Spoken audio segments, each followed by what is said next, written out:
right, so a lot of y'all wanted to know about my second baby father and what happened with that. Well, buckle in, get ready, because we're going for a ride, and I'm going to title this story time, Surviving My Second Baby Father. Trigger warning: domestic violence, cheating, betrayal, trauma, unaliving, violence, trigger warning. When me and my first baby father broke up, we were dating other people, we were seeing our other options, and I got into a few little situationships, relationships, and shit didn't work out. Dating with a child is hard, but I found myself constantly meeting people that just weren't good enough, and it wasn't working. Liars, the same old shit when you're trying to find the one. So I was in this one relationship that, I'm gonna be honest with you guys, and maybe I'm a bitch for this, maybe I'm an asshole for this, but I definitely did not, I don't know why I was even in that relationship, because I truly didn't think he was my person, and we went really serious, to the point of just seriousness for no reason, because genuinely, looking back, I probably wasn't in love with him, and maybe I'm a bitch for that, but I'm just being honest, and that's all I could be. I think it was more the comfort of being with a man who is good and not out there and disrespectful and a nerdy, goody man. And I think that I just wanted to be with somebody. I wanted to play it safe. And for that, I was being an asshole. I didn't do anything horrible to him, but I definitely didn't go about the breakup correctly. I kind of was being immature about it, and I kind of just was like, I don't want to be with you anymore. That's it. I kind of ripped the rug out under him. It wasn't right, but it's what happened. So after we broke up, a lot of his friends started following me on Instagram. Friends of friends, just people from his area started following me, and I'm pretty sure that they probably were kind of plotting while we were together, because I'm a baddie. Wow, that sounds so fucked up, but it's the truth. I always keep it real, and you either hate it or love it. But one of his cousin's friends, who they were mutuals, he followed me, and he started liking my shit and replying to my story.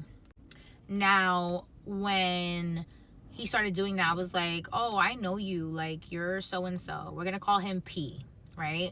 So P, I'm like, why are you following me? He's like, oh, I just saw your page. That was a lie. He definitely was plotting, but he was trying to hit me up, and I was ignoring him at first, and I actually thought he was really fucking ugly. That's just is what it is, but whatever. So summer of 2021, I was supposed to go to Rolling Loud with my ex, and we ended up breaking up for good, and I didn't want to be with him anymore, and we still had the tickets. So it was supposed to be me, him, and his cousin. So I had all the tickets. I had his cousin's ticket, I had my ticket, and his ticket.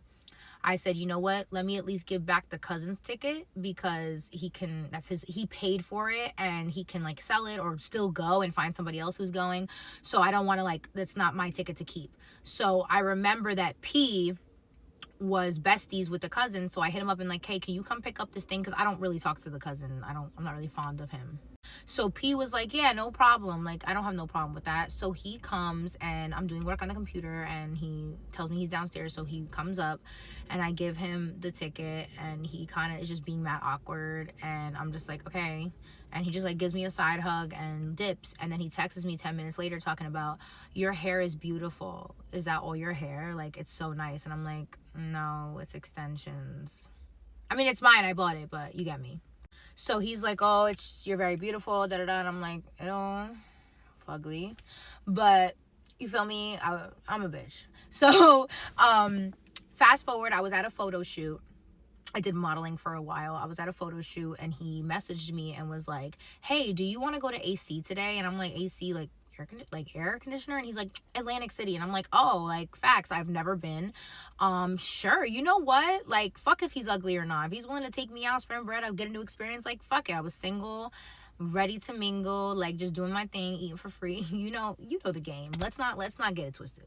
So we went to AC, and we ended up clicking so well emotionally and mentally that I was like, wow, little ugly, I fuck with you.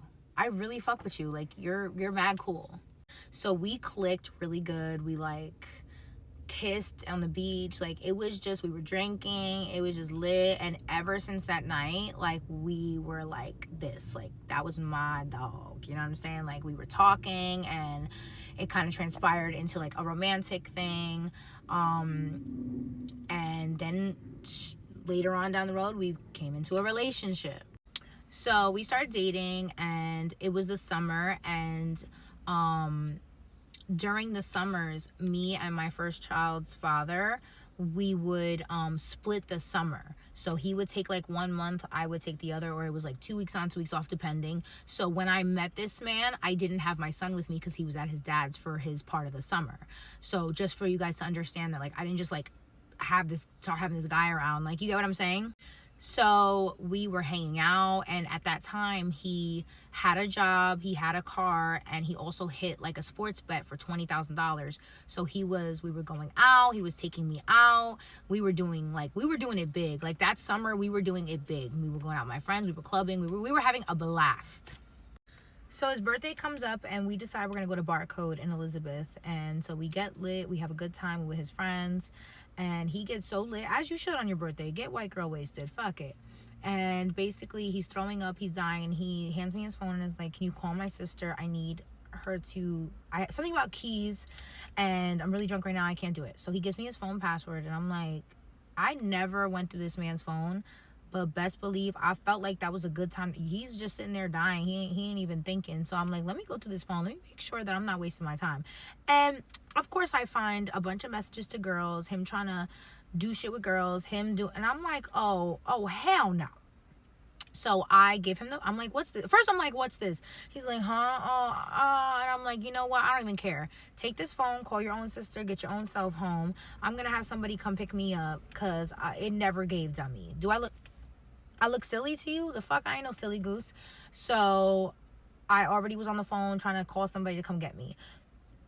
So he's like, wait, like, let me explain. So me being a dummy, I listened to his explanation. He's like, oh, we're just new, and I didn't cut off all my loose ends, and I should have, and I was being too nice, and blah, blah, blah. So me being dumb, I gave him another chance, and I'm just like, listen, if we're gonna do this, you need to be transparent, you need to be open, you need to be real, because I just can't, I don't like the lying and the hiding. Like, that's weird.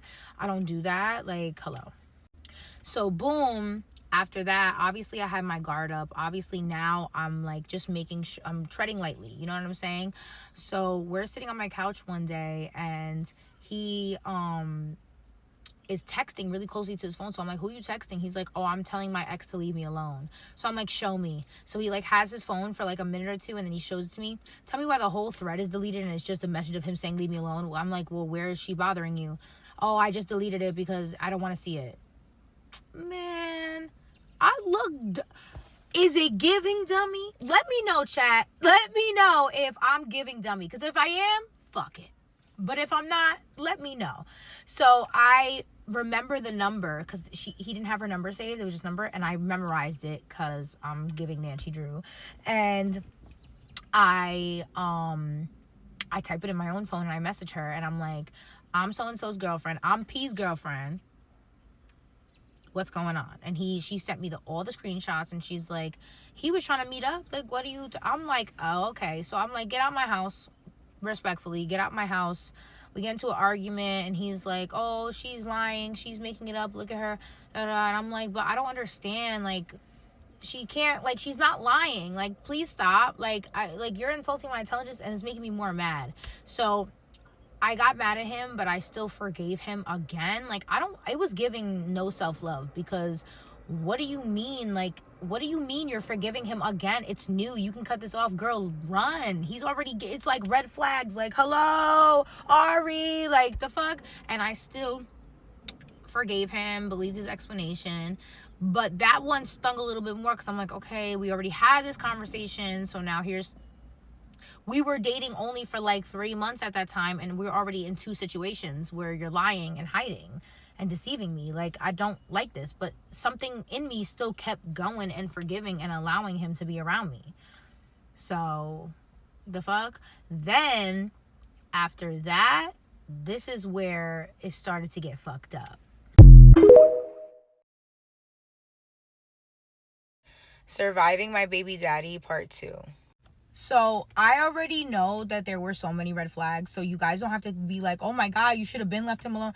I know. And I didn't. I was a dummy ass bitch. And I stayed. I don't think I loved myself. I think I had low self-esteem at the time. I think I was just settling for whatever. I don't know what it was. I can't even tell you. Like, I have no explanation. I have no excuse. So just give me grace. So we're laying on my couch. He's over one of the nights, and we're watching movies. And then we were watching Twilight, actually. We were watching like the whole saga, and his phone kept blowing up, and I'm like, who's texting you like that? Like, okay, I'm getting annoyed because it's like dot dot dot dot, and then you keep checking it, and then dot dot dot, right? So he's like, oh, one of my brother's friends from Tennessee, and I'm like, what? Like, for what? What is he blowing up your phone for? Y'all arguing? Like, what is going on? So he's like, oh, I don't know. He's just being annoying. He's asking me questions. So he ends up going to the bathroom, and I look at the phone real quick, and it's a guy named Patrick, and the last message that was there, because the whole thread was deleted. Mind you, this person was blowing up his phone, but now there's no messages there, but a current message that was just sent by the person, Patrick, and it said, I'm so jealous. So I'm like, jealous of what? Where's the messages? Am I going crazy? Apple, hello? Y'all deleting stuff? So I'm like, yo, come here. So he comes, and he's like, what happened? And I'm like, who is this? Like, why are they messaging jealous? Where's the rest of the messages? He's like, oh, I don't know. It must have deleted. Once again, am I a silly goose? Am I a silly goose? So boom, I'm like, why is this person saying they're jealous? What is going on? Like, do you want me to text this person right now? Because I'm not playing around. So he's like, oh no, it's just one of my brother's friends. Like, he's weird. Like, just leave it alone. Do it look like I'm gonna leave it alone? So I'm threatening him. I'm like, I'm gonna text the number, so you better tell me what the fuck is going on, because I'm very confused. And so he's like, you know what? Don't text the number. I'm gonna tell you the truth. It's an older woman that I'm texting with, fake flirting with, because I'm being a choppy, which is like a choppy or whatever is like somebody who like gets tricked on, like has a sugar mama or sugar daddy, like somebody who like somebody else gives money to, like you use them for money. So I'm like, what? Like, what is wrong with you? So I'm like, okay. So I sit there and I'm like, okay, like whatever. Like I don't got it in me. And at the time, I didn't think it was a big idea, a big deal, but it was. But I was being stupid, and I was like, okay. I'm sitting in my room, and I have very strong intuition, but I ignore it a lot. But I have very, like, the senses in my body, like I get physically ill. That's how much my body tries to tell me something. So I'm like, I'm sitting there and I'm like, I don't believe this for some reason. Like, I just don't believe it. Like, what? I don't believe it. I kept saying that. So, you know what I did? I took the number and I put it in Cash App. And Cash App said it was Patrick. So it's exactly whose name it was. It was a man. So now I'm sitting there. I feel like the world is spinning. I'm like, am I missing? He was talking to a man. So I yell and I'm like, yo, come to my room. I said, I'm going to tell you something right now. I already put the number in Cash App and it's coming up as Patrick. So it's coming up as the man. So do you care to explain? So then he puts his head down and he's like, just give me a minute. I'm like, you don't got a minute. You got 30 seconds. The fuck? So he's like, oh, like, I just don't want to talk about it right now. I said, no, you don't have a choice, baby. Like, what's going on? Like, you don't got a choice right now. I'm on 100 right now. He's like, oh, he just kept doing that. I'm like, hurry up. So he's like, oh, it was my old boss from my old job, and he pushed up on me, and all he did was give me head. I was confused. I'm like, what? So you're gay?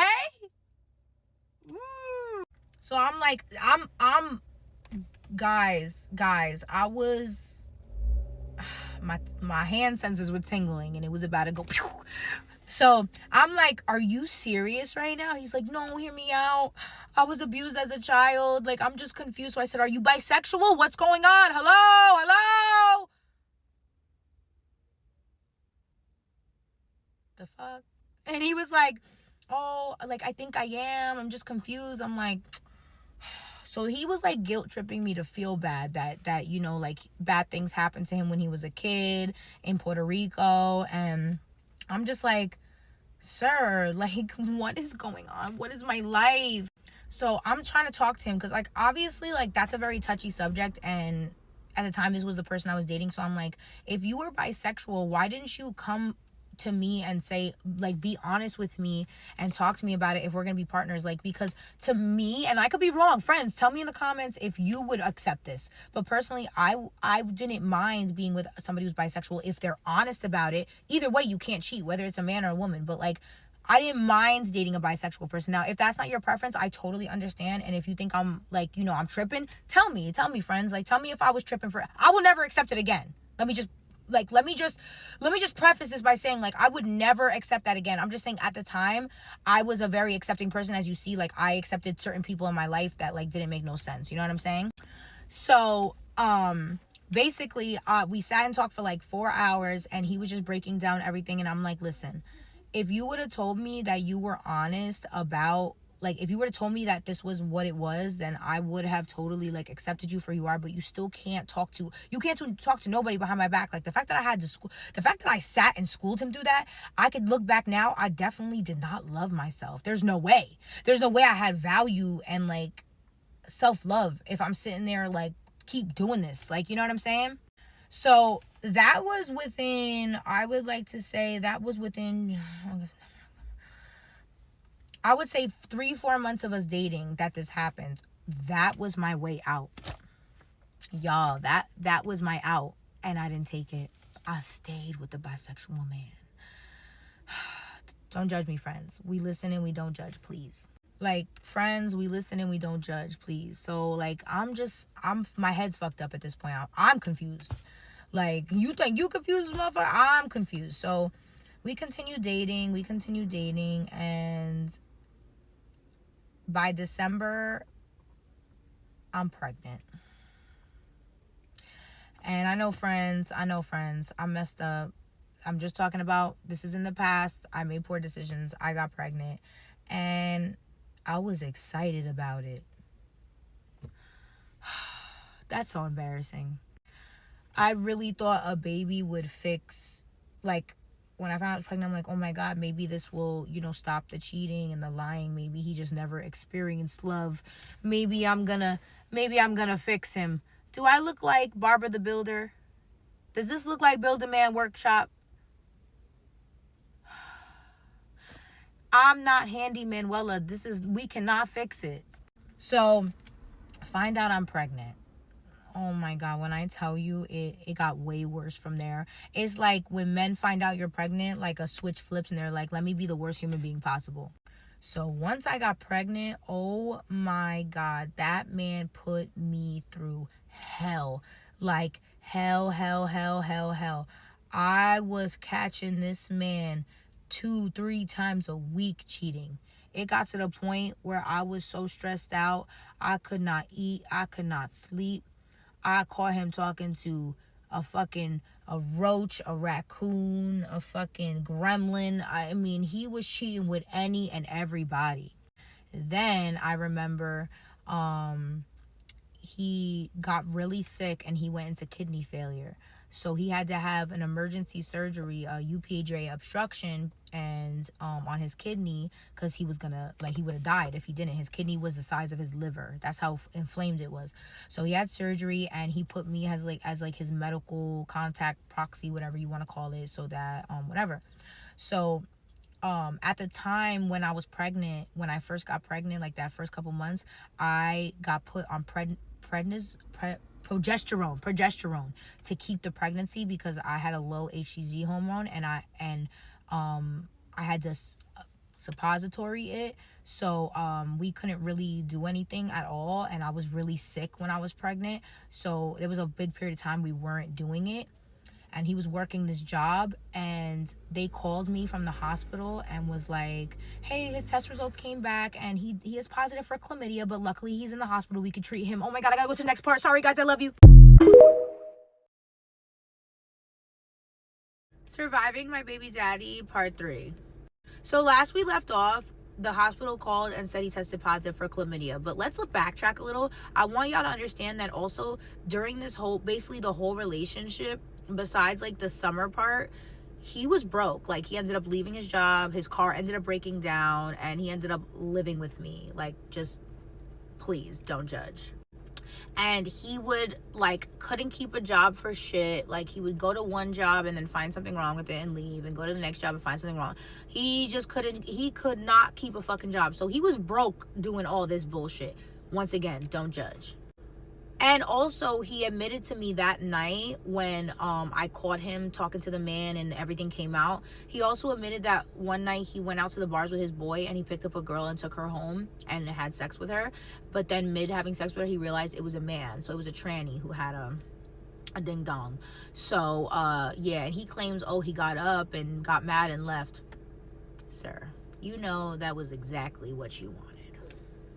So I get the call about chlamydia and I'm pissed as fuck. So I call him because I was at work, and I call him and I'm like, what the fuck? Like, are you good? Like, what the hell is going on? He's like, oh, I don't know how I got it. Oh, and I'm like, well, you got it from fucking. So who are you having sex with? Because it wasn't with me.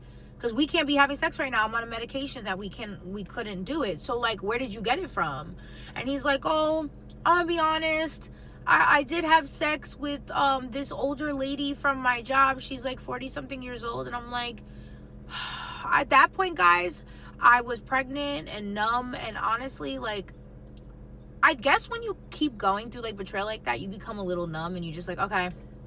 So at this point, I'm like, you know what? Let me go get tested, because I don't know when this actually happened and shit.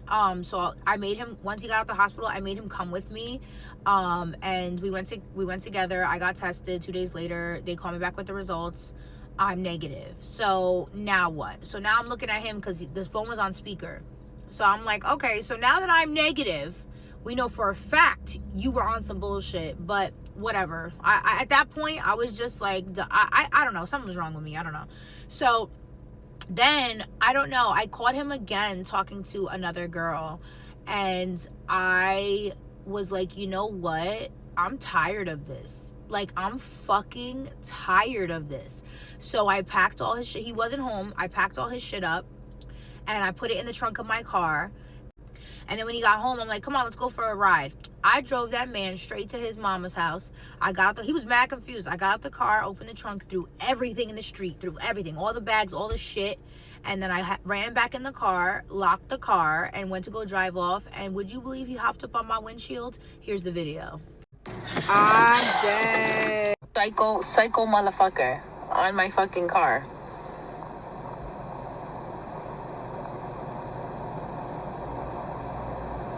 So he was just holding on to that windshield. I tried to drive out into the street and like speed and then hit the brakes. Like, he would not get off. Then I tried to put the windshield wiper fluid so he could get off. I tried to put the windshield. He did not care. He said, sweetie, I'm not letting up. It went on all night. He wouldn't get off my windshield, but I promised I was not going to let him come back home with me. Then his boys were passing by and saw him. They were like, yo, P, chill. And he was like, no, mind your business. I don't give a fuck. I'm like, okay, you're crazy. And he, in fact, did come home with me that night at 3 a.m. We ended up stopping because he just wouldn't give up. And I was so tired. Like, which, it's abusive. Like, so I was just so tired that I was like, you know what? Just come on. Because whatever. It was very clear that he had a gambling addiction, and that's why he was also very broke, because he would spend so much money sports betting that it was getting like unhealthy. And I would tell him like, hey, you know, you don't have money right now to be doing this. You're literally spending valuable money that can go towards bills, and it's like, I'm carrying everything on my back. The least you can do is pay a bill. Like, you'd rather put $100 to $500 on a sports bet than pay the PSE&G or pay, like, this is making no sense. We're about to have a baby and you're sitting here betting on baseball. Like, so he was like, I know, I gotta work on it. I'm gonna stop betting for a while. babe, a while isn't two seconds. A while isn't 2 minutes. A while isn't 2 days. A while is a couple months until you get your money right and you can put in reasonable bets. Then I also found out that he started using again. So he used to be heavy on Percocets and Xanax, and he had quit. He told me he had quit years ago when his boy died from that. So I was like, okay. But I found out he was back on that, and I was very upset about that because I am a no drug zone type of girl. Like, I don't fuck with that shit. So one day, I caught him one day I caught him telling a girl to come have sex with him in my home while I was at work, and telling her my work schedule. And she's like, ooh, that's like really not, like, I don't want to, isn't she pregnant? Like, I don't want to get in the middle of that. And he's like, no, like, I know her schedule. So I caught him, we got into an argument, and he's like, give me the $400 that I gave towards rent. At the time, my rent was $1,600. He was like, give me the $400 that I put towards rent. I'm going to go to FanDuel. I said, no, the fuck you not. So he's like, give me the fucking money. And I'm like, who the fuck are you talking to? Like, and would you believe that he choked me out while I was pregnant? He choked me out for that $400. He choked me until I could not breathe, over $400. And then I finally was like, damn, I ain't gonna die over the $400. You know, I want to live. So I gave him the $400 and he dipped out. So that was the first physical incident where I was like, oh, hell no. But you guys have to remember, I think that I was so fucked up in the head by that point of all the other stuff he did, that I think at that point I was like trauma bonded or something. Like, I felt stuck. I was pregnant. Like, I just felt like everything was crashing around me, and I started to like really, like I said, become numb to these things. So February rolls around, and he had given me COVID. He was bouncing at a bar by our house, and actually by my house. And what happened was, he was meeting girls that night, like the nights he would work, and fuck them raw in the parking lot across the street or in their cars, and then come home to me pregnant.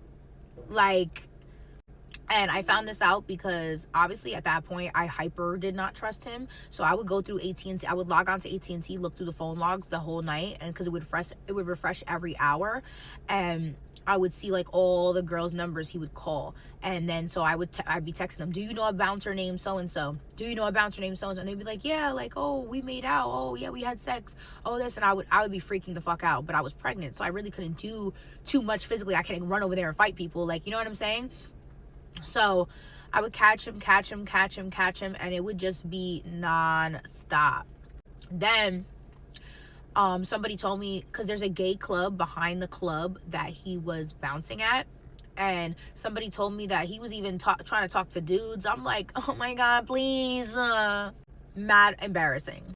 So at that point I was fucking tired. Like, he was just, at that point it went way past just regular, like, just trying to talk to girls. Like, he was just out here slinging it to everyone. And personally, I was just so broken down and pregnant and tired that I just didn't give a fuck anymore. Also, every time I tried to break up with him, he would like do a lot. He would make a scene. He would do too much, and like, oh, I'm gonna kill myself.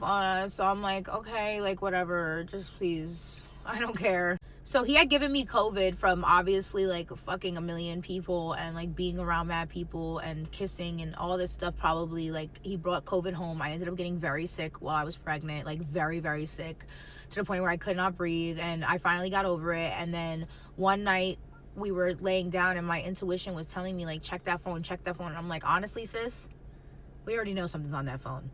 Let's save ourselves the drama. Let's save ourselves the stress, and let's just go to sleep. But my body couldn't. It was like, check.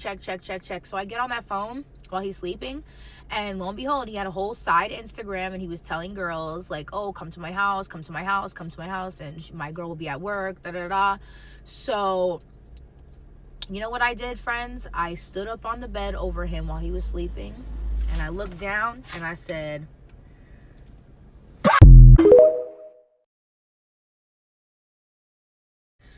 Surviving my second baby father, part 4. So, bah! Smacked him right out his sleep. Hello! Rise and shine. Get the fuck up. So, boom. He's like, what happened? What happened? What happened is you need to get the fuck up out my house. You're done. Go ahead and clock out for me, please. So he's like, what are you talking about? I said, look, you know when you, where's my phone case? You know when you catch a man cheating and you be showing them and like they're squinting and everything. Look at it. That's that. I was going crazy, friends. I was crashing out. I ain't gonna lie. I was crashing out. So he's like, I can't see. I'm like,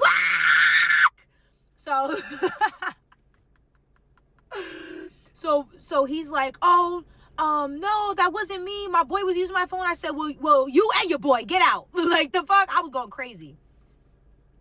So he's like, it wasn't me. I'm like, this is you. It's on your phone. Who was it? The ghost? The fuck? So we're arguing. He's like, you know what? I'm tired of this. He was a narcissist. So he would blame shift and he would like flip everything to be like my fault. So he would be like, I'm tired of this. Why you keep going through my phone? Why I keep going through your phone? Why do you keep lying? Why are you gay? Why are you cheating? Why are you broke? I have questions too, sir.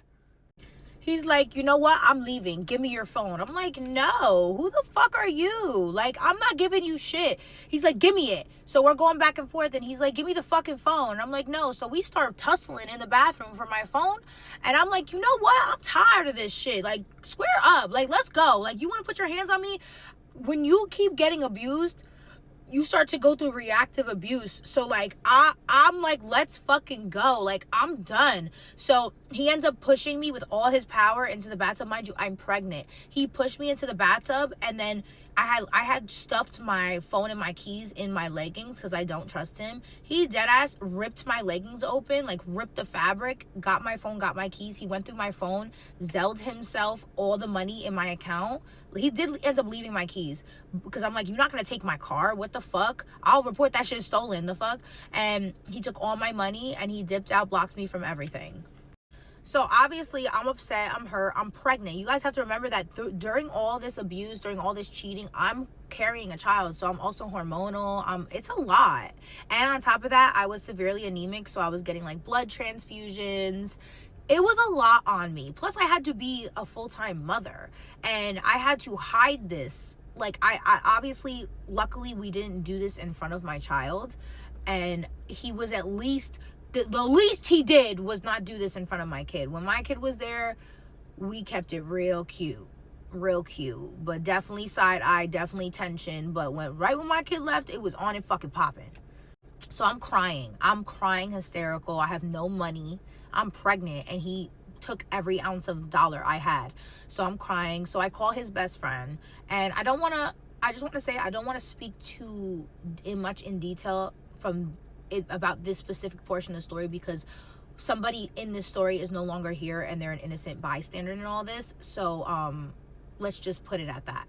So I call his best friend, I'm like crying, and I'm like, why is he doing this to me? Why is he like, what did I ever do to him? Can you tell me? Has he told you anything? Where is he? And he's like, I don't even know where he is. Like, I didn't even know this all happened. I didn't know anything, but like, I'm just not understanding. He talks so highly of you. Like, this is so weird. So he's like, you know, let's meet. Are you okay? Like, you need food. And so now mind you, I'm cool. I was cool with him. So whatever. That happens. We had lunch, whatever the case may be. Fast forward, I come back home. Now, it's been like 2-3 days. I didn't hear from him. Like, it was radio silence. It was literally dead silent. And I'm getting ready to go to dinner with my friends, and I'm doing my makeup, getting my clothes together. But at the time, like, I was home, so I was in a bra and a thong, but I'm pregnant, so I had a belly. And I'm in my bathroom, I'm doing my makeup and my hair, and I hear boom. I'm like, ow! Cause I scared the shit. I almost pissed myself, cause I'm pregnant. And I look, and it's him. He busts through the door. He's like panicky. I'm like, hello, like, where have you been? So he's like, oh, Let me see your phone. Let me see your phone. I'm like, whoa, where have you been? How are you just gonna bust up in the door demanding shit when you went MIA while I'm pregnant with your child? You blocked me, you took my money. What's going on? Let me see your fucking phone. So I'm in the bathroom. I'm like, no, for what? Like, you have explaining to do. Why are you busting up in here? Da, da, da. He starts swinging on me. Doof, doof, doof, doof. Like, he starts rocking my shit. So we're fighting, and I'm like, what the fuck? He grabs me by my hair, like the root of my hair, drags me to my room, pushes me on the bed, gets on top of me, and chokes me. Now, I have severe anxiety, so I'm already panicking at the whole situation, but he was choking me and wouldn't let go. And I'm telling him, like, okay, I can't breathe. Like, I can't breathe. Like I'm dead ass about to die. And I remember looking up at the window. I don't want to get, like, emotional and triggered by this because this is the night that I almost was unalived. But I remember looking up at my room window, like, damn, like, there's no other way out of here. Like, he's really going to kill me. I started thinking about my son. And I'm like, oh my God, like, am I really gonna be one of these girls that like gets killed by their partner? Like, over what? Like, because you cheated, you lied, you stole. Like, why do I have to die because you did something wrong? And I just kept thinking in my head, like, oh my God, he's gonna kill me. I ended up peeing on myself, and he was choking me. I could not breathe. I felt myself about to go unconscious, and I'm fighting, like, I'm panicking. And imagine being choked so you already can't breathe, but you're in the middle of, like, a panic attack. So, like, it's 10 times, it feels 10 times worse. So I'm panicking, and I'm like feel myself about to go, and I'm like, and I just throw my phone. Like, he's doing it, I have phone in my hand, and I just throw my phone. He runs and goes and gets it, and I'm like, like, I'm like trying to breathe. I'm like kind of like lightheaded. Everything's blurry. It's dark in the room. I get up. Mind you, I'm in a thong and a bra, and I'm pregnant. Because at this point, I was like 4 months pregnant, so I had a belly, and I'm in a thong and a bra. I get up, and I dash towards the door. Fuck it. I don't give a fuck if I'm like basically naked. Because when he grabbed my phone, when I threw it, he ran into the other room to go through my phone.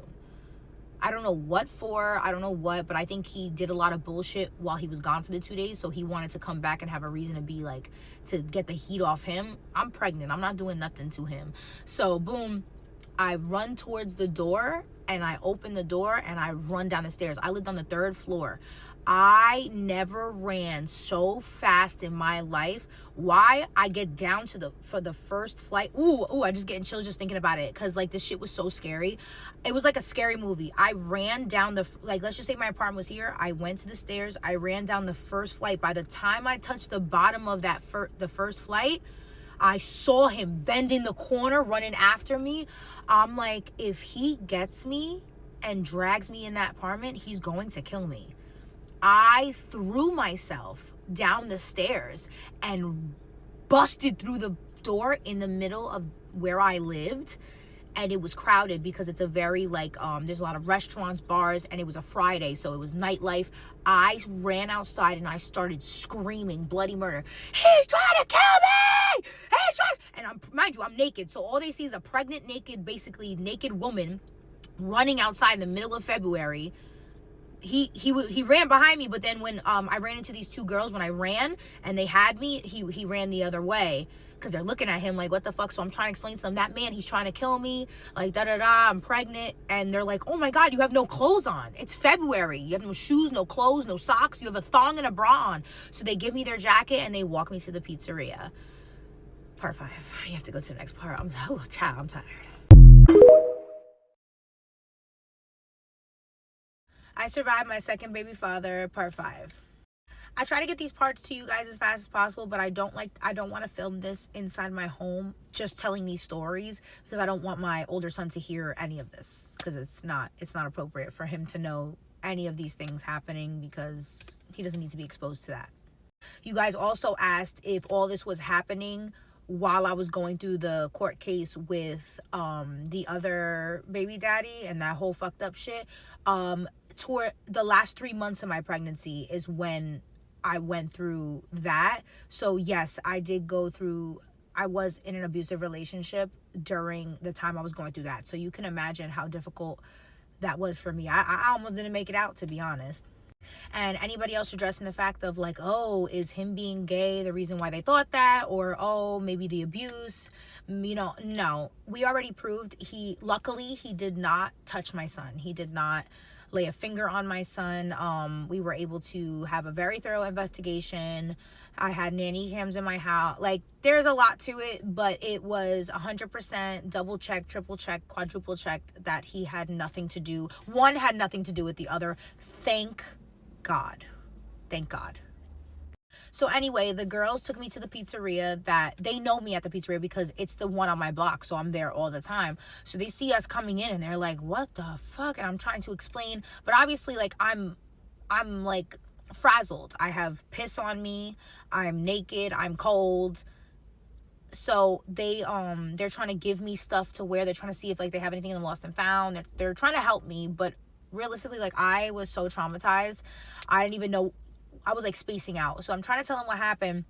And luckily where I lived, there's always police presence because it's a blocked off street. Like, it's a pedestrian street where people go clubbing, bars, restaurants. So there's a lot of police there anyway. So luckily the police came so quick. So they came to the pizzeria and they're questioning me and they're like, what's going on? Like, and there's like 6 police officers because this is crazy.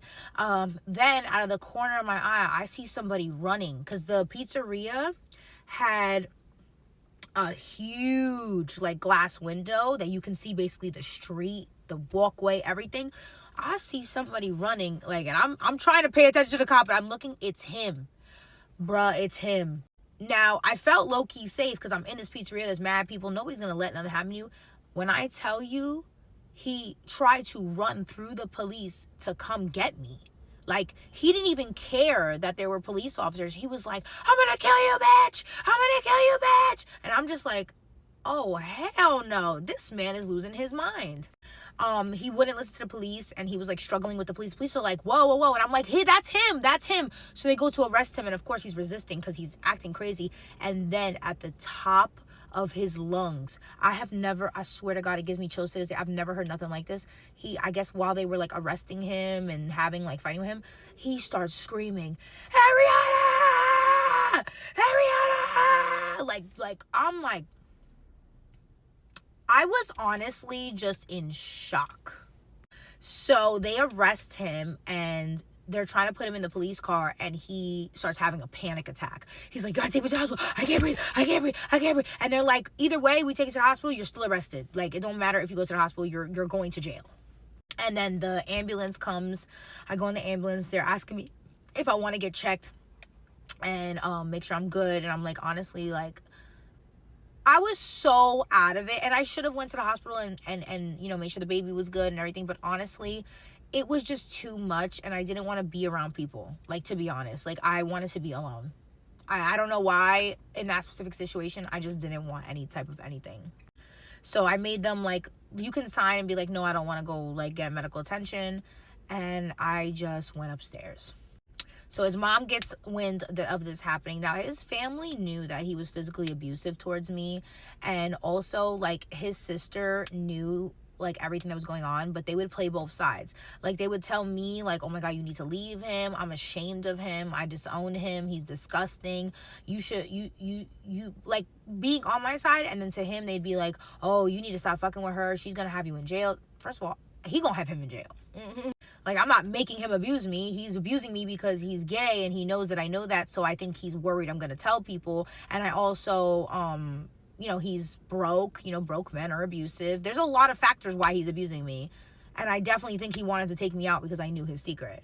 So his mom ends up coming to the house. Now, mind you, this happened on a Friday night. So now it's already late by the time it happens. And she comes and she's talking to me.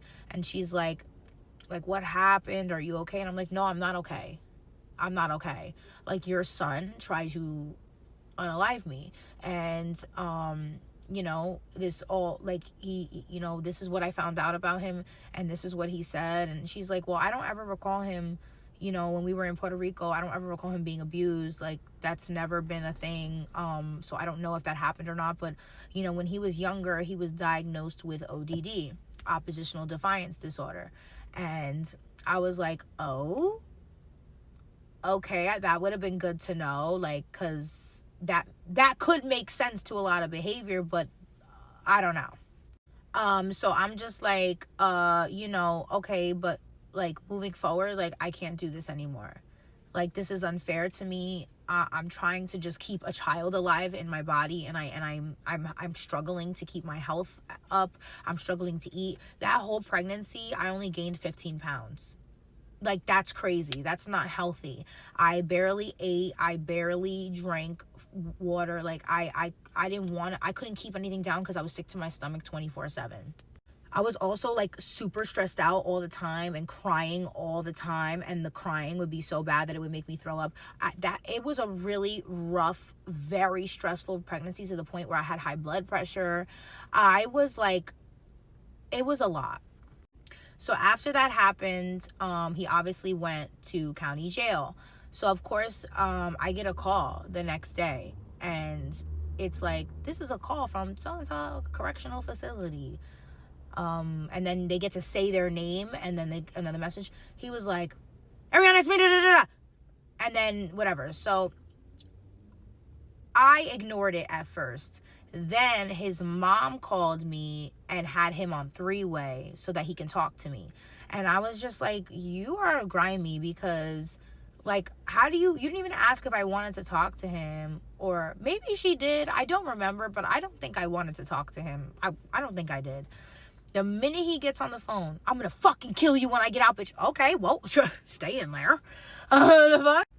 So then he kept calling, and I'm like, what do you want? Like, why are you calling me? You're not even supposed to be calling me from jail, first of all. He's like, I'm so sorry. Oh my God, I don't know what came over me. No, boo. Like you trying to take me out. It's not, you're trying to kill me because you're gay? But like, so I'm an idiot. Just judge me. You know what? Judge me. Listen and judge. Tell me about myself. This is the past, so this is not me now. This is not how I am now. This is not what I tolerate now. This is something that happened to me in the past.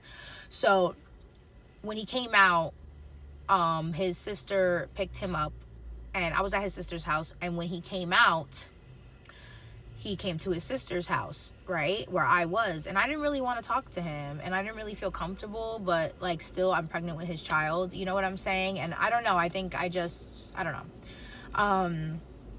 And when he came, we ended up getting into an argument again, like the day fresh out, and he held me at knife point in his sister's kitchen for like 30 minutes. And I'm like, why are you trying to murder me? Like, at this point, I think I was so desensitized from it that it became the new norm. Like, at that point, I'm like, give me the damn knife. Calm down. So he was like, no, bitch, I know you were doing something behind my back. Da da da da. And I'm like, but what are you talking about? I caught you cheating. You've been through my phone 3 million times, and I don't do anything because I'm pregnant and I'm in this relationship. You're the only person cheating. I think your guilt is literally eating you up. So then he puts the knife down. He's like, okay. And I'm like, why am I still with this guy? Every day of my life, every situation, I'm still like, why am I with this guy? So boom, after that, we slept, and then I had to take him in the morning to go pick up his belongings because they didn't release him from the jail. He had to go to a separate place to go get his belongings. When he went and got his belongings, he ran into the store, and I ran through that phone because I'm still curious as to what he did for those 2 days that he blocked me, because I want to know what you did that you came in the house so hot. So he ran to the store. I'm trying to go through his phone. I'm looking, and I'm like, oh, so this is why you blocked me and went MIA. Oh, fuck. I'm trying, y'all. I gotta fit everything in 10 minutes. Surviving my second baby daddy, part 6. So I just want to start by saying I'm really disappointed in TikTok because they tried to disqualify my part 3 of my stories for unoriginality when I literally posted like proof of actual videos like from the situation. So I appealed it, so hopefully they fix that. But that was like really weird because in the video literally shows proof of what I'm talking about, and this is literally my life story. But anyway, we're gonna zoom past that. So we left off picking up his belongings because he went to jail. He was only in jail for literally the weekend. Every time he got arrested for DV, he was literally in jail for like 2 to 3 days. They never kept him anything further than that. So I go through the phone and I find that in those 2 days, he was desperately looking for women to have sex with. He was desperately like hitting up everybody possible. But I just thought it was so funny because my baby father was good for, like, if he was on social media, he would purposely go out his way to show me a girl from, like, his city and be like, this girl's so disgusting. I remember her from high school. She was such a slut and she fucked all my friends.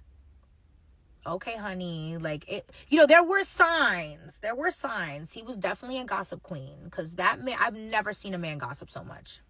So one of the messages was to a girl who's known to sell cat, and he was begging her to eat the cat.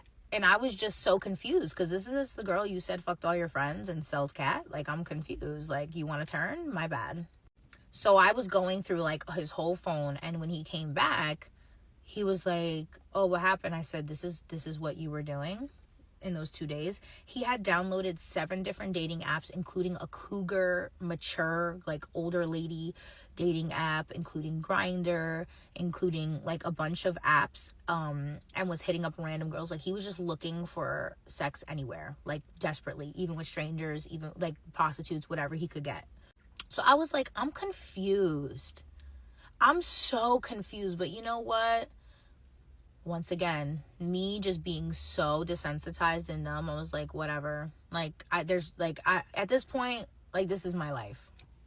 So after that, we got home, and then, he was very upset that I got in contact with his best friend, and then he tried to accuse us of doing, like, a bunch of stuff. I don't want to get into it once again because that person is no longer here, and I don't think it's even appropriate or fair to his friends, his family, to even speak on that specific part of the story. But just ridiculous shit. And he once again held me at knife point in the kitchen for a couple of hours trying to figure out why I had a conversation with his friend, why, and that was like a whole ridiculous thing, but whatever. So he would continue to abuse me, continue to put his hands on me, continue to cheat on me and lie to me. And, March went by, and I was very, very ill. Like, I could not eat. I couldn't keep food down. I was crying constantly in the bathroom. There was a time that I had caught him, and I was hysterically crying in the bed, like, hyperventilating. And I'm crying, and he deadass wakes up out his sleep and goes, are you gonna keep crying? Because I'm trying to sleep. Like, can you go cry in the bathroom? Because I can't sleep with you crying like that. My bad. Let me go. Matter of fact, you're right. Let me just go cry in the bathroom. Sorry to disturb you with my tears. So one day I went through his phone. This is when I believed that he purposely was wanting me to, like, he enjoyed the pain that I went through every time I went through his phone, and he would purposely leave. Because there's just ain't no way you got caught this many times and you haven't figured out how to sneak around. So there was one time I caught him doing something that quite literally hurt me. Like, it was the person that he was trying to do it with, and it was this whole thing. I went into a full-blown panic attack. And when I tell you a panic attack, now mind you, at this point, obviously I'm getting closer to when I'm going to give birth. By this point, I am like 6 months pregnant, and I'm literally hyperventilating. I'm going to reenact this for you guys so you can understand how this man had me fucked up. So I'm like, like panicking, like how when you have a panic attack. So the ambulance comes because he calls 911. Because I think at that point, I think he was scared. I don't think he's well versed on, like, panicking and anxiety. So he probably thought I was probably having an actual heart attack, and like, okay, let me call because she might die. So I'm like, I can't breathe. I'm sweating like droplets running down my face. I'm literally like snot coming out my nose. I can't breathe, like to the point where like my chest was tight. So the fucking ambulance comes, right? And they come upstairs and they're like trying to help me, and they go to him and they go, oh my God, like, is she, like, has she done this before? Like, does she have a prior condition? Does she have, like, why is she like this? Like, what's going, like, they're asking him questions about why I am at this state of panic. He goes, so I'm like, I can't breathe, all that. He goes, I don't know. Maybe she's just going through a little stress from work. I have no clue why she's acting like this. Like, I'm just so concerned about her. I just feel like I feel so worried. I don't want anything to happen to her. And the whole time, like, and when he said that, I was like, bitch.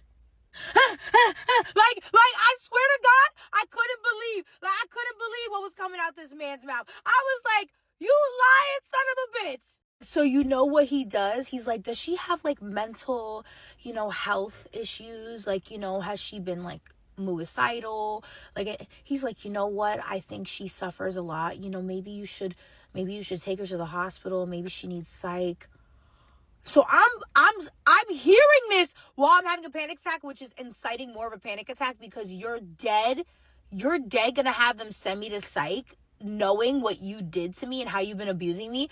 They sent me to psych.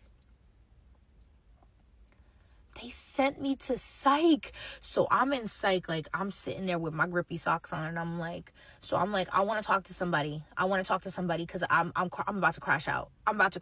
I do not deserve to be here. I am literally a domestic violence victim. I am a victim. Like, I'm an actual victim, and I was pushed to mental break. And the fact that I have to sit here for however long because my abuser literally lied and said that, like, I'm just doing this out of nowhere is insane. So I ended up getting released the next day because I explained everything. I showed police reports. I showed text. I showed videos. I'm so desperately trying to get out of there. And so they end up releasing me. And I just remember going home, and he wasn't there. He wasn't at home. And I had a little, like, couple hours of peace, and here he comes back home. So I'm like, what was that about? Like, why would you lie and say that you don't know why I'm doing it? Like, why would you have me go to psych? I could have been stuck there for days. I had no phone, no nothing. Like, don't you think what I go through is enough? Like, why would you do that? And I'm pregnant. And he's like, oh, I didn't want to go to jail. Like, I didn't want to get in trouble for anything. So I gotta go suffer? Like, you're a piece of shit. So then, one day I went to go head out to go run some errands, and when I went to go pay, I noticed one of my cards was missing. So I looking, and I'm like, where's my card? Like, why is my card's always in here. I go check my account. Somebody just withdrew $50. So I'm like, oh my God, somebody stole my card. Like, this is so fucked up. So I'm calling, and I'm like, wait a minute. It shows where it is, and it said the city that he's from. And I'm like, so I call him, and I'm like, did you take my card and withdraw money from my card? And he goes, oh, I'm so sorry. Like, I'm going to give it back to you. I just really needed it. Bro, really? Again? Like, what? So I'm like, you're really a piece of shit. Like, really going to keep taking money from, like, what else do you want from me? You want my arm? You want me? What else? So then, after that, I think I was just so beat down. Like, I had nothing left. I just needed to get through this pregnancy, and hopefully, it gets better, which I knew it wasn't. I just was in my head, like, at that point, I'm already, like, fucked up. There's no coming back from this. So then my son's birthday comes up. So we take my son to this awesome museum, and, my family knew to some extent what was going on, but I kept a lot of things private out of just embarrassment, and I didn't feel like hearing it, and I wasn't ready to confront it yet, because I was so fucked up in the head that I didn't want to tell my family, So we went with my grandma, and we're at the museum, we're having a good time, and it was actually, like, one of the first days we had, like, a full day of just peace, and I was like, okay, finally I can breathe. Surviving my second baby daddy, part 7. So immediately after my son's birthday, like that weekend, like I believe it was the next week or two, is when the whole situation with my first baby daddy happened. The DCPP thing, the church thing, when that whole jump started. That's when we got the call. That's when everything started and we found out what was going on. So I told him, I said, listen, what's happening right now with my child is top priority, and whatever we got going on, whatever you do to me, whatever, I need you to at least have some human decency for me, and I need you to hold off and have some self-control, because I don't think that I'm going to be able to handle this situation with my son and his father and the church and all that, my pregnancy and how ill I am, and trying to like just have a healthy pregnancy and deal with our problems. Like, it's just too much. And I'm telling you, as your baby mother and as somebody who claimed to at least give somewhat of a fuck about that, if you could just please hold off from doing anything and like disturbing, you know, my mental, and please just have some grace for me through this situation. Can you just please understand that this is very serious? And he was like, you know, no problem. He was like, I have no issue with that. I apologize. You know, I don't want to hurt you any further. Let's just get through this as a family. And then, you know, we can worry about what's next. You know what I'm saying? He said, I'll get help for my problems, because I think it was a very big eye opener. Because obviously also he was being accused of things and that he's never been accused of. And I think that he was just like, whoa, this is a lot. And in no way am I giving him no grace, because like I was very angry at him, and I'm not gonna lie, like in the beginning, my son is first and foremost. I don't give a fuck what I want as a woman. I don't care who's my other baby daddy. I don't care if I'm having a baby with a man. My son's issues are always going to come over everything else. So I definitely kept my head on a swivel and made sure that he wasn't also an op in this situation. So I don't want anybody saying like, oh, well, you know, but he was abusive towards you. Listen, you don't think I thought about that? You didn't think I thought about, listen, I told you guys, I was up day in and day out, like investigating, figuring out, putting pieces together. This was my life, this case with my first son. So I definitely looked at my second baby father sideways for a while, because, you know, like, you can't trust somebody, you can't trust somebody. You know what I'm saying? And I think that it was definitely, instead of like bringing us together, and like, I think it was tearing us even more apart, more than the cheat. That's how you know how much my son meant to me, that once my son was involved in any type of way, whatever the case may be, like now I'm taking action. So while I was going through that case, he still continued to cheat on me. He still continued to hurt me within our relationship. So that definitely probably made whatever I was feeling about my son and not seeing him. I mean, I'm going to be real with you. I thought about, you know, because I just couldn't take it.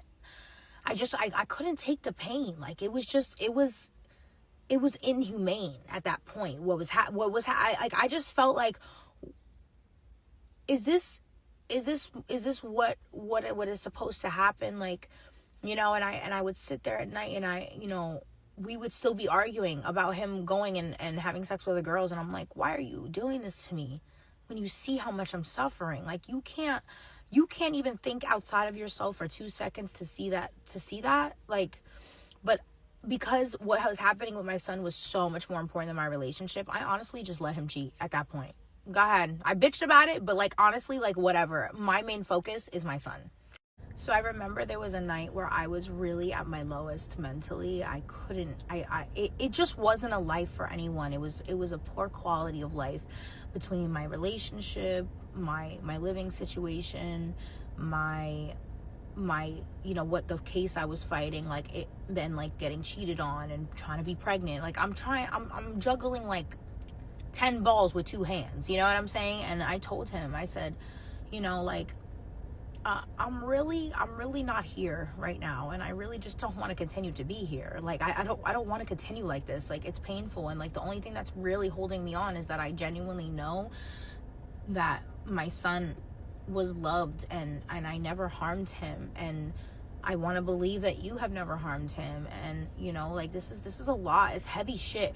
And, you know, I had caught him doing again another thing, but you know, I was just like, why do you keep doing it? And instead of just being understanding that, like, hey, this girl is going through so much, like, why do you keep hurting her? He was just like, oh, all you do is look for shit. And I'm like, yeah, but there always is shit. So it's like, the fuck, like. And so he was just like, you know what, maybe you should just go yourself. He's like, you know what, I put a belt in the closet, why don't you go yourself? And he pushed me into the closet and he closed the door. So then I obviously started to have panic because I'm pregnant and I'm already at my lowest, and I'm in this dark closet, and I'm scared of the dark. Like, I don't give a fuck how that sounds. I'm scared of the dark. And so I started to have a lot of anxiety, and you know, I started thinking, like, you know what, maybe I should, because what this ain't a life to live. Like, this is shit. You know, I'm fighting a case of something I didn't fucking do. I'm dealing with a man who treats me like an animal. Maybe I should. So I sat there for a while in the dark in silence, and I guess he probably didn't hear me crying anymore, so he went to go open the door and was like, come on out. And I'm like, you know what's sad is that he would be the one to hurt me the most, and I would yearn for his comfort. And I never understood the psychology behind that until I went to trauma therapy. And they were like, you know, sometimes we want the people that hurt us the most to love us, to like fix it, thinking it's gonna fix the pain, but like, it's just a cycle. Abuse, hurt, okay, love bomb, abuse, hurt. It's like, it's never ending. And I still hugged him after he pushed me in a closet and he really put a brown leather belt on the hook for me to, you know, bang myself. That's heavy shit. And I'm sorry, I'm struggling to like get into the story any further, because the fact that I'm so loved now, I couldn't imagine having a daughter and sleeping at night in my room or in my house and not knowing that your daughter is going through these things. Like, or even my son, like, because it can happen both ways, but just imagining that, like, somewhere in the world somebody can be going through that right this second and you would never know. Because I'm always such a goofy, like, comedy, happy, bright person that, like, nobody really knew I was going through this until I started going, obviously, through the stuff with his dad, that they knew that I was going through troublesome. But other than that, I kept a smile on my face. I kept pushing forward. I kept taking care of my kid. I kept doing life like as if I wasn't completely torn apart every single day. Like, I wasn't every day on the verge of having to choose to live every single day. Like, every day I had to wake up and choose to live that day. Every day I fought myself on living. So after that, I find out through social media that he went to his friends and was making fun of me. That, oh, I have mental problems. That, oh, she was trying to HANG herself in the closet. Ha ha ha, like, crazy bitch. And you know, like, that, I after that, I started to see myself, like, dissociate from life. Like, I just started to just stare. Like, I would have times where I would just be sitting there, like, for hours on my couch, looking out my window. When I would be out to eat, I'd be like, everything was just, I was just literally breathing, existing in space. There was nothing there, nothing. And then luckily, like, he had to go through a very, like, strenuous process, like thing to prove that he didn't do anything. And luckily we were able to completely vet out that he did anything to my son. Thank God. Thank God, because I don't know how I would have ever been able to live with myself knowing that, like, I had a monster like that around my child. I already feel bad, even the stuff he did to me, that he was even around my child. So I don't think I would think I would want to be here anymore if I had somebody around that was harming my kid. And he was already harming my kid by harming me. So I want to be very clear on that. I gotta go to the next part. Surviving my second baby daddy, part 8. I just want to say I have actually a very major update for you guys on a different story. but I can't share it till about a couple days. But I have some great news.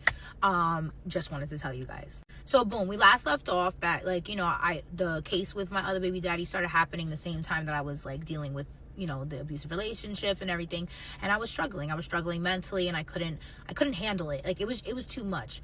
And, you know, he would try to comfort me while I was going through it, but he was also adding on to the anxiety, the depression, the thing. Like, you're not helping. I'm trying to fucking fight for my son, and you're sitting here worried about every other vagina walking around.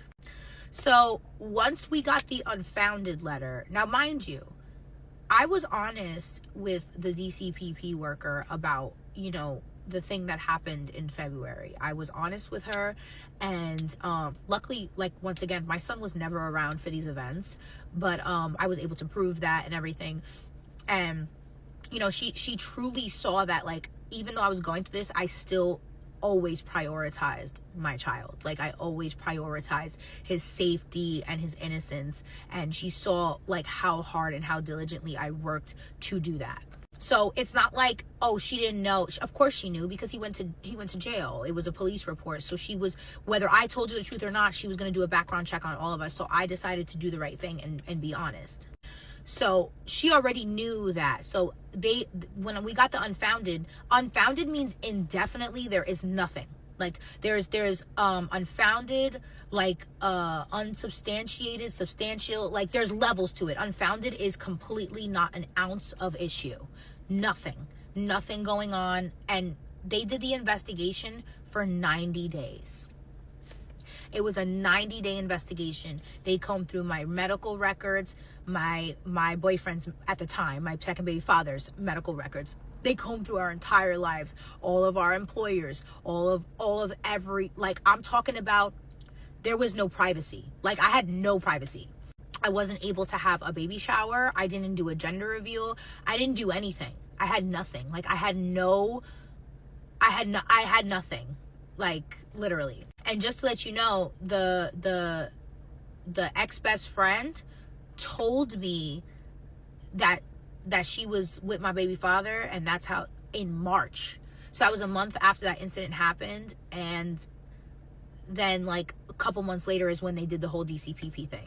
So we get the unfounded letter, and I immediately ran to the courthouse. Like, I think I ran that, if not that same day, next day, because depending on the time, I don't remember the time I got it, but I ran right to the court and filed an emergent order.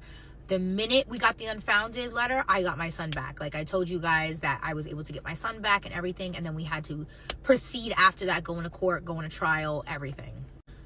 I end up leaving my second baby father, because I'm like, you know what?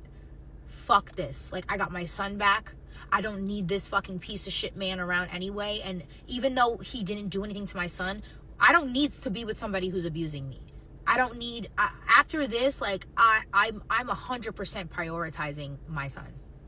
So I made the decision with my family, with the help of my, I just want to put this out here, since like my videos get so much popularity. I want my family to know that no matter how much I stress them out, no matter how much, like, obviously they are very affected by my life because it's so chaotic, they have stuck by me through thick and thin, through everything. Even when I was being a bitch, even when I was being ridiculous, even when financially, mentally, emotionally, my family has held it down since day one. And I can't even be mad. I can't talk shit.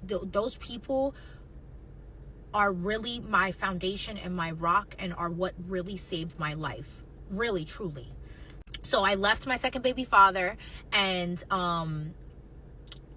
then we started, that's when the trials started, where they found out my first baby father was lying, the pastor was a piece of shit, you know, after that. But I wasn't with my second baby father while I was going through that. So when I went to court, I made it very clear, like, I'm not even with this man anymore. Like, even though he was cleared and everything, I'm just not with him, because they were trying to bring up, like, oh, they had an abusive relationship.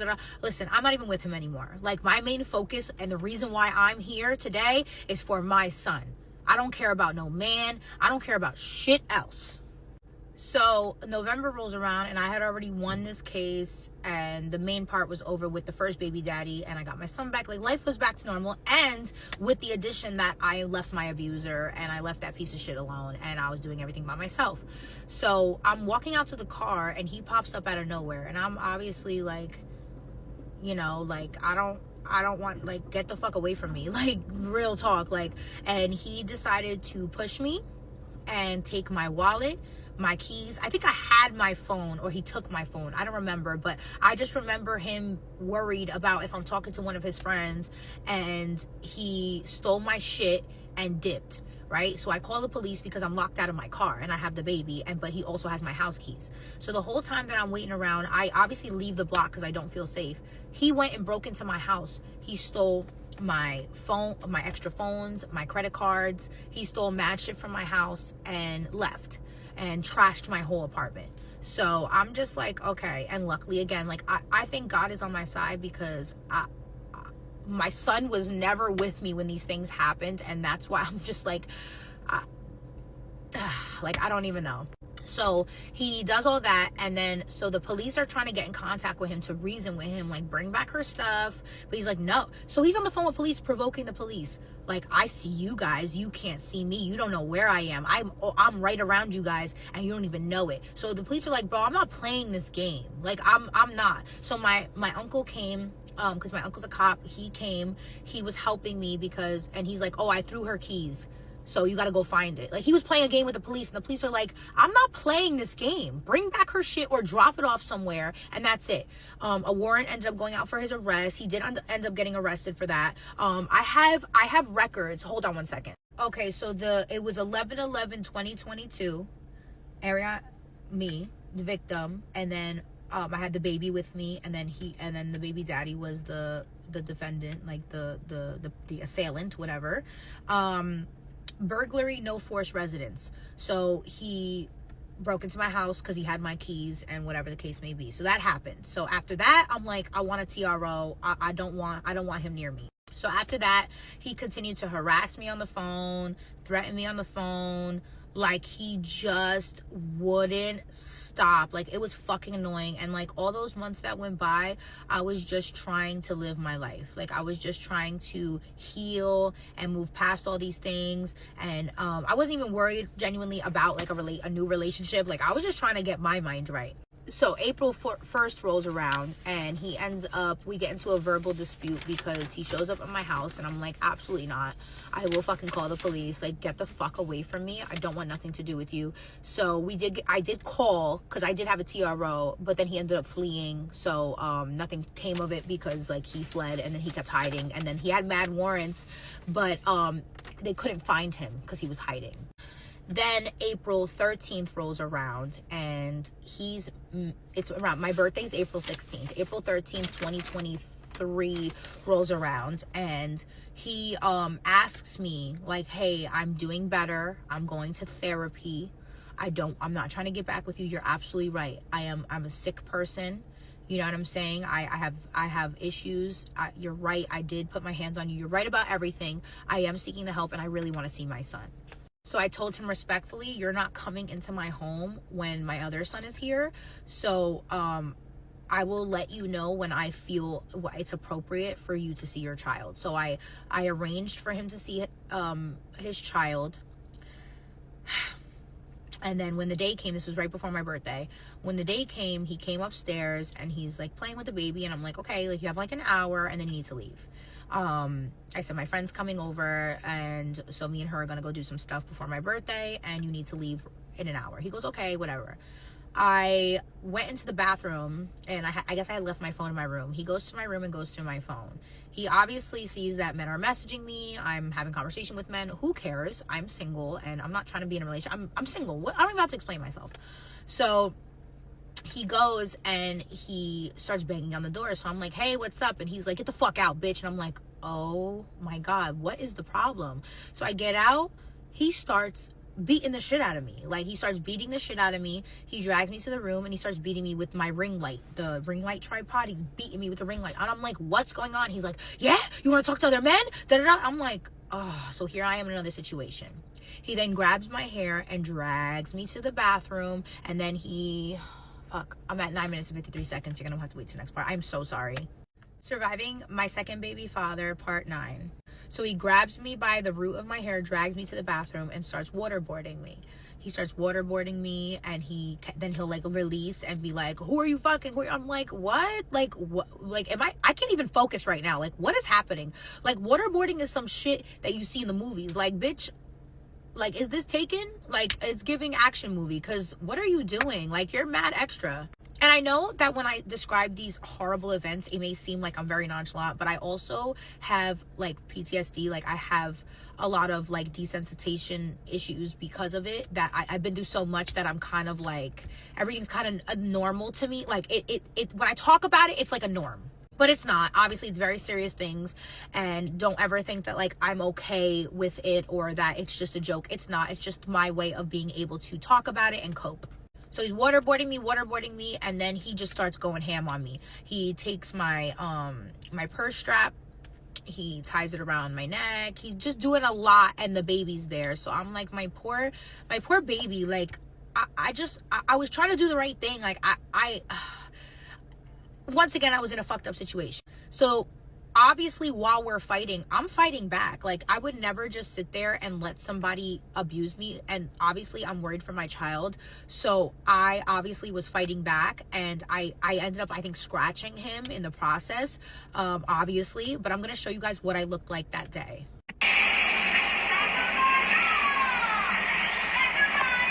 Just even seeing this shit just gives me tight all over again. Look at my neck from the leather straps, and then that's him getting dragged around and shit. And my hair was... So as you can see, I was beat the fuck up, and you know, my hair was all fucked up because it was wet. I had extensions in my hair. It was wet because from being waterboarded, and then it didn't dry properly, so it was like it was all matted, and I had to like get that like combed out and shit. But I was obviously in a safe place at that point with my friend's you know, with my youngest son. And you know, even before that, like, I would stay at friends' houses because I was so traumatized that, like, you know, I needed to stay at my friend's house. I didn't feel comfortable being home alone.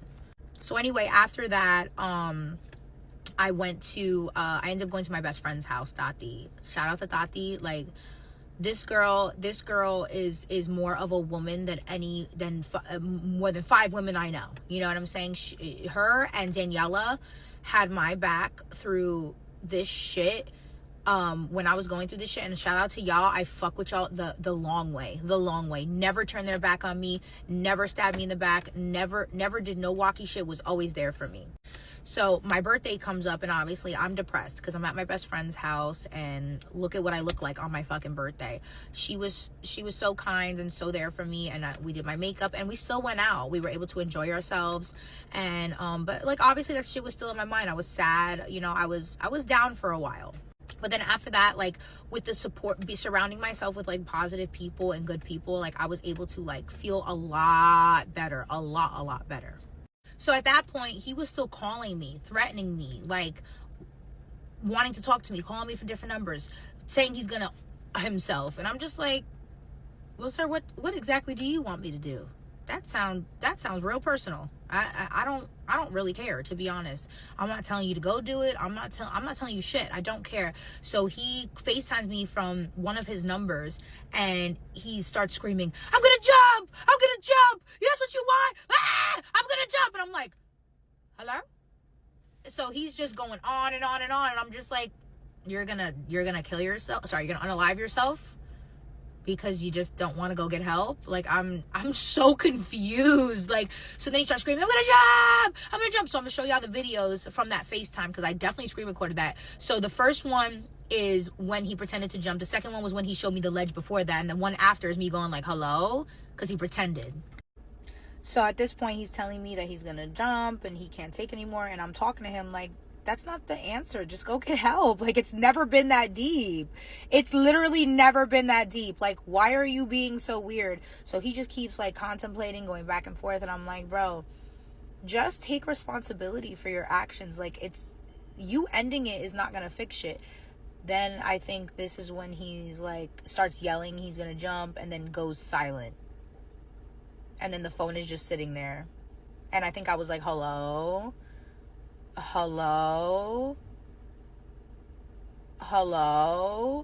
Oh, and then that is when he starts screaming and throws the phone and goes, ah.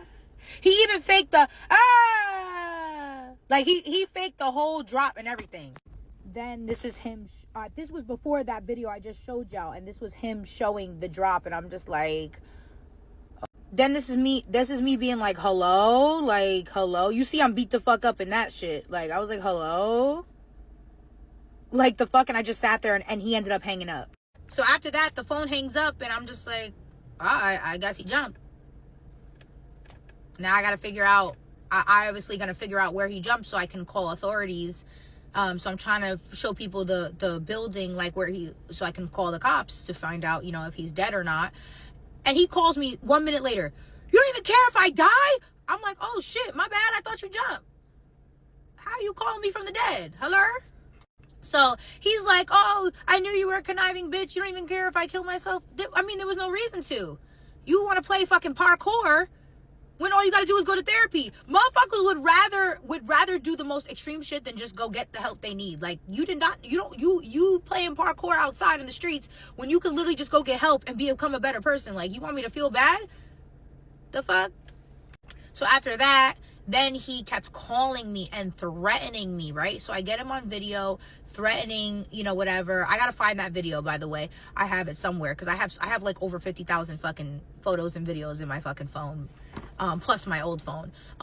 So he's like threatening me, and I'm like, just leave me alone. Like, that's it. It's really that simple. You can just leave me alone. So fast forward to May, he did end up starting therapy. He started like domestic violence thing and everything. And I was like, okay, cool. Like, maybe eventually, like, we can work out like you being a regular father. Maybe you can get the help you need. They were telling him he needed cognitive therapy for his ODD, and that he needed like anger, whatever, and like domestic violence training, like whatever, like therapy, whatever, and a bunch of stuff. So he did start. And, I was proud. I was like, his behavior started to turn around.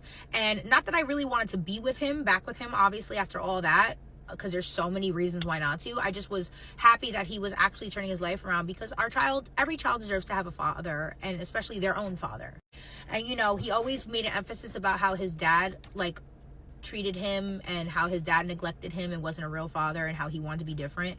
And in my head, I saw things from like, oh my God, he's mentally ill. Like, obviously, like he has control over himself, but obviously there's something that's hindering him from being the best person he can possibly be. I've always been a really good person, and I've always tried to see the good in people, even when it's clear as day. Like, sometimes you just gotta let people be fucked up. So I celebrate my son's birthday. Cool. Summer comes along, and he's doing really well. Like, it seems we went without incident. He's been behaving. I'm like, you know what? Let's set up some supervised visitations. So we started setting up supervised visitation, and my best friend agreed to be like the middle person. And we would meet him at a park, at a very public park, and he can see the baby for like an hour or two, and then we go home. Like, it's no biggie. So we started doing that, and everything was going so good. Then he started, paying some child support. I told him, just give me $150 a week, because the baby was expensive at that time, but also, like, you need to make up for all the times, like, the money you stole from me, the times you had us in debt, the time you fucked up my money, all the money you took from me, you know what I'm saying? So that's kind of where my head was at. So we're all getting along. My best friend's like, I'm really happy that he's trying to make an initiative. We're actually doing really good with these supervised visitations. The summer was lit. We invite him to the beer garden that we went to, because I felt like, okay, like, we're actually co-parenting. This man doesn't have a good family. He doesn't have, really a good support system. Everybody around him really steers him wrong. And I'm like, you know what? Maybe if he can experience stuff with his child, maybe that will help him, heal him, and continue to be motivated to be a better person. Boy, was I fucking wrong. Like, I was wrong. Surviving my second baby daddy, part 10. And obviously, like, these stories are not Reddit stories. They're not fake. This is my life. These are real life events that happen to me, and I'm never going to come to the internet and behave like I'm perfect. But what I do know is that I love my children. I love my children so deeply, and I've done everything to protect them and to try my best when everything was against me. You guys have to understand that although, you know, maybe you could think of things I could have did better or differently, I had everything stacked against me and still always prioritized my children. And I always want to make that a point because, you know, I would never want to put my kids in danger. And every decision I made, I tried to maneuver to put me and my children in a better spot. So anyway, we're doing good. And so my best friend and I were like, you know what? Like, you guys have been getting along so great. It seems like the therapy's been working. It seems like, you know, everything's going great. So why not, let's invite him to our our barbecue at my best friend's house. So I'm like, you know what? Okay. So we invite him. And, you know, I'm enjoying myself, and I'm like, okay, he can tend to the baby, and I can have fun with my friends, and maybe he can just be around normal people. Maybe it's because everybody he's around are like bad people. So I figured, you know, maybe if he surrounds himself with other good fathers, you know, whatever. So tell me why he ends up getting drunk, and I go upstairs to change the baby, and I come downstairs. I took 5 minutes, and one of my really close friends, her baby father was upstairs changing their kids. Whatever. I come downstairs. He goes, "You was sucking his dick." Hello? So I'm like, what? Wait, what are you talking about? He goes, "I know you went upstairs to suck his dick. Let me smell your breath." I'm like, he's like, "Yeah, you was sucking his dick." I'm like, what? I mean, I ate a hot dog outside, but I don't think anybody's pee-pees should smell like a hot dog. I'm like, no, why would I go and do that when all of our kids are upstairs? We're changing the kids because there was a pool. So I'm changing the kids. What are you talking about? Like, he was changing. Nobody was touching that man. My girl's right downstairs. He's like, "I know you were sucking his dick. I know you were. I know you were." I'm like, are you okay? Like, are you really gonna... It gave like Aaron the plumber. Like, are you really gonna ruin this moment? I absolutely have to. It was really giving like, hello? So I'm just like, dude, you're tripping right now. Like, you're tripping. Why would I just right upstairs with the door wide? Come on, like, what? He's like, "You was sucking his dick. I know you were. And when we leave here, I'm gonna talk to you about it." I'm like, oh, hell no. You can get the step in today. You at my friend's shit.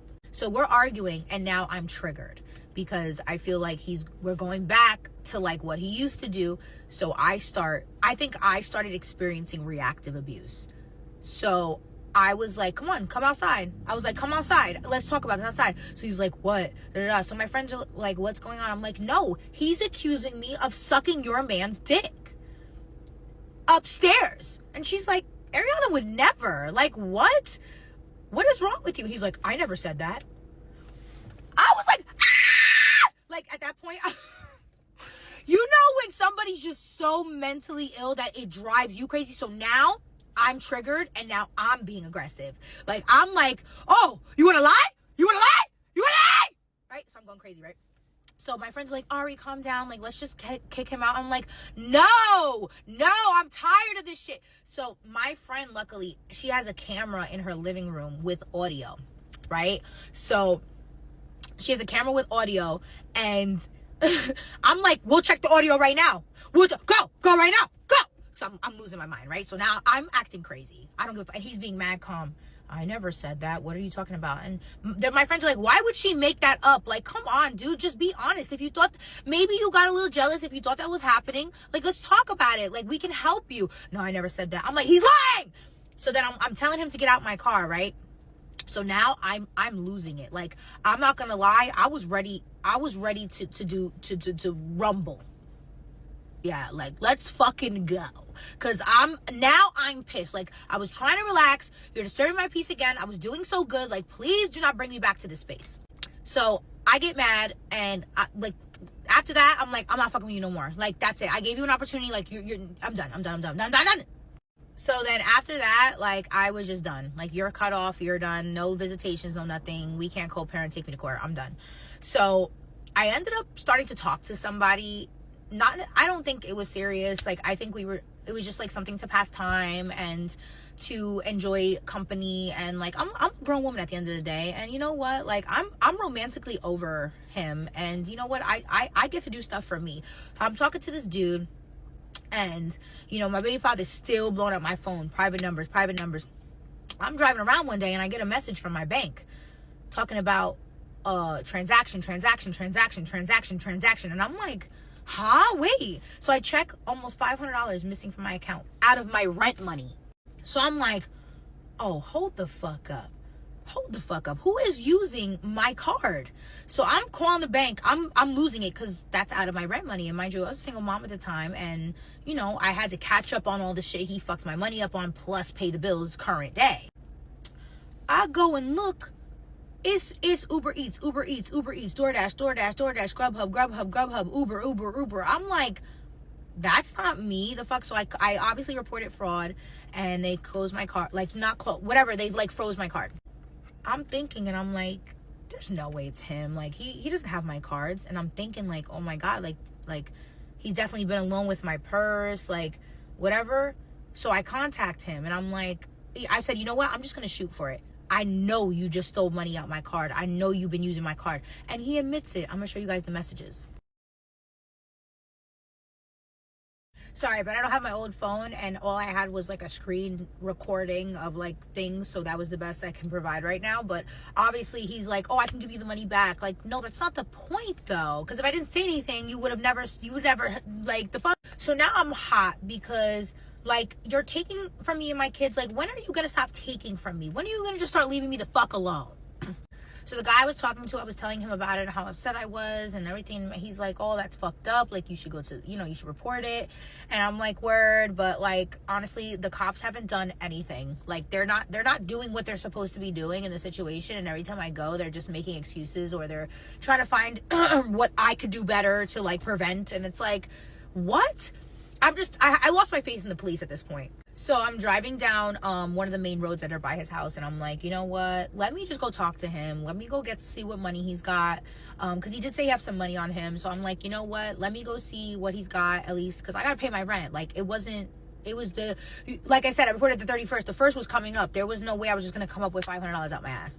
So I go talk to him, and I'm waiting on the sidewalk, and he comes downstairs laughing in my face. And friends, I'm not gonna lie to you, I did slap the shit out of him. I absolutely did, and I had to go to court for that. But I explained everything. Like, this is the context, this is the history, like, this is what's going on. I understand that I slapped him, but like, dude, like, he's done beat the shit out of me a million times. He's stolen from me. Like, how much as a human do you want me to take? And you guys don't like keep him in jail. So like, what do you want me to do? At this point, you're leaving me to combat this fucking crazy person every fucking time. So the guy that I was talking to definitely was not comfortable with me going, and was not happy about it. But he did have my location, whatever. So when I went, after I slapped him, we did get into a physical altercation, and like, we were fighting up the stairs, and we fell into the building.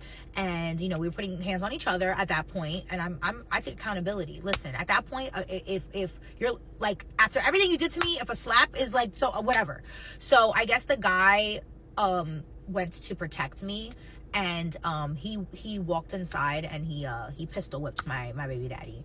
And I was like, it was giving GTA. I was like, whoa.